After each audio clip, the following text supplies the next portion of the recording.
Si Nico, vous les trouvez où tous ces articles? Bah je sais pas, tu sais, ça c'est le taf de Régis, hein. Bah, où les trouve-t-il? Waouh! Elle sortait d'où cette spirale? Tu te poses la question alors qu'on vit dans un pays où deux monuments se trouvent dans une même ville? Bah quoi, ça a toujours été comme ça dans la ville de Parcelles? Un jour, il faudra arrêter de faire semblant, hein.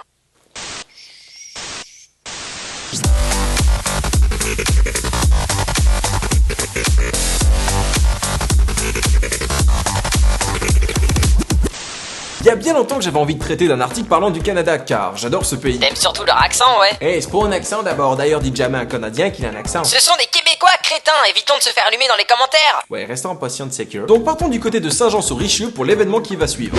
C'est tout là, c'est pas Blablabla. Oh tiens, blablabla. Tabernacle!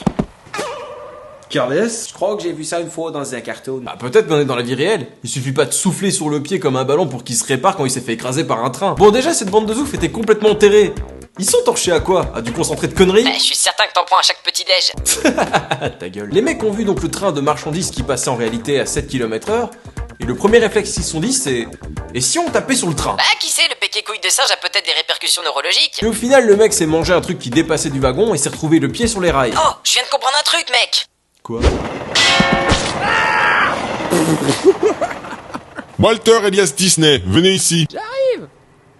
Il faut trop que j'illustre des scènes comme ça plus tard. Mais jamais un truc comme ça aurait inspiré Disney! Bah va voir ses premières animations, tiens, on en reparlera. Et suite à cet accident, bah notre champion a été emmené à l'hôpital. Et le diagnostic était sans appel. Oh Calès, t'avais un rêve dans la vie? Devenir danseur. Ah, ben ça tu peux pas me le dire maintenant. Mais par contre tu pourras toujours tenter de devenir comique français. Ah, c'est pas con comme projet. Il pourra lancer un spectacle et tourner dans plein de salles culturelles pour expliquer aux gens à quel point ce qui lui est arrivé, bah c'est pas le pied. Quoi? Ça, mais en tout cas, je sais quelle sera la première partie de son spectacle.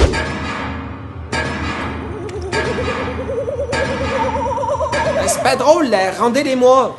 Ah. Non. Il n'y a pas si longtemps, je vous avais parlé d'une prostituée qui avait tiré sur son client suite à sa performance minable. Eh mec, c'est vraiment pas cool de rigoler de ça. Et ces faits s'étaient déroulés au... États-Unis. Oh, je m'en lasse pas. Mais du coup, si on devait retrouver situation similaire en France, qu'est-ce que ça donnerait? Alors, ça t'a plu? Ouais, c'était vraiment pas mal. C'est vrai? Non, je déconne, tu vas me rembourser. Je déconne pas. Oh. Non, ça marche pas comme ça. Quand tu te fais baiser, tu te fais baiser. C'est comme ça, c'est tout, faut assumer. Régis, quand il a été à la piscinière et qu'il a pas kiffé, bah il s'est bien fait enculer. Bon, t'as déjà dévoilé que j'étais monocouille, ça te suffit pas? Désolé. Wesh, qu'est-ce que t'as cru qu'avec un service comme celui-ci, tu pouvais réclamer remboursement au calme? Service après-vente, bonjour. Ouais, bonjour, la pute avec qui j'ai baisé, la schneck qui pue le poisson, j'ai fourré ma zigounette de moustique dedans, je peux me faire rembourser? Non.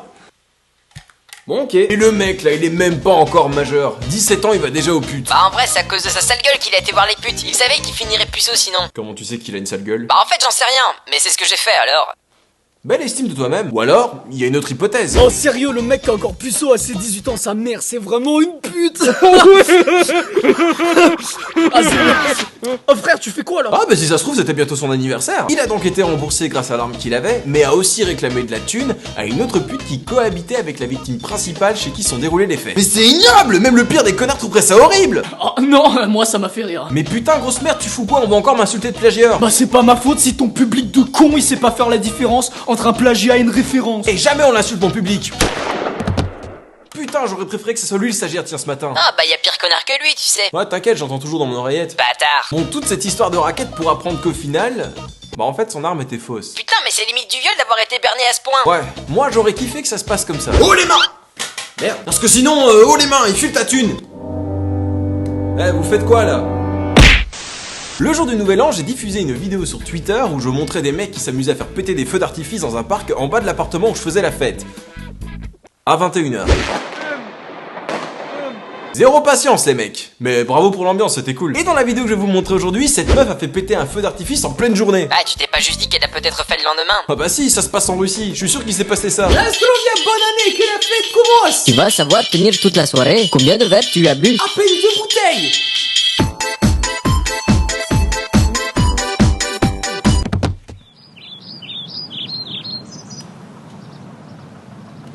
Ah bah du coup, elle a voulu certainement rattraper son retard. Et je sais qu'elle est russe, mais la vodka c'est pas de l'eau, bien que ça y ressemble. Et que c'est le piège idéal à faire à tous tes potes qui crèvent de soif. Ah, c'est grâce à ça que j'ai réussi à me faire dépuceler. Ok, Ok. Bon, et du coup, comment a-t-elle rattrapé son retard?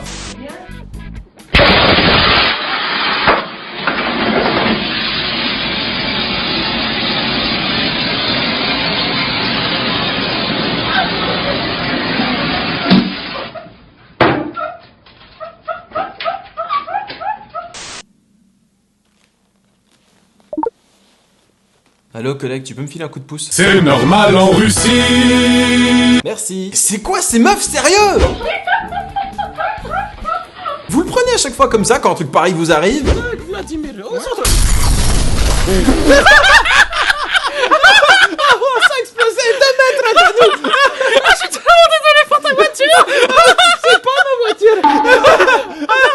Tu sais, au final, la meuf, je me dis que c'est une personne heureuse et sereine, hein.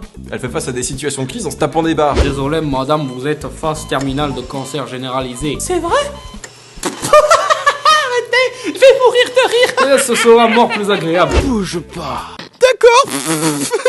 Et ce soir au Bataclan, voici arrivé... Non, beaucoup trop tôt. Au final, ça fait des années que je vois tourner sur internet plein de vidéos provenant de Russie. Et toutes les vidéos virales sont soit des vidéos où les gens sont quasiment en danger de mort, soit des musiques kitsch. Ça ferait une drôle de combinaison.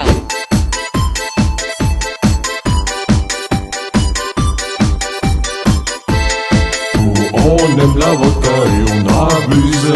C'est pour ça qu'on joue à la roulette russe. Ah, Dimitri a encore confondu Magnum et Eagle. Et au final, je salue le geste car il s'agit sans doute d'un des plus bels hommages qu'une fan russe ait pu faire à cet artiste parti beaucoup trop tôt. D'ailleurs, en parlant d'hommage, j'en ai vu un tout aussi significatif que celui-là. Ah bon? Et voilà, c'était l'épisode 24 du journal du Micmac, j'espère qu'il vous aura plu. Si c'est le cas, n'hésitez pas à le partager, à me rejoindre sur les réseaux sociaux ou m'envoyer des articles, ou me soutenir sur Tipeee si vous souhaitez continuer à produire ce que je fais sur YouTube. Tout est dans la description. Et bien, quant à moi, je vous dis à la semaine prochaine pour le prochain Terrasse, et dans 2 semaines pour l'épisode 25 déjà du journal du Micmac. A bientôt sur internet, salut!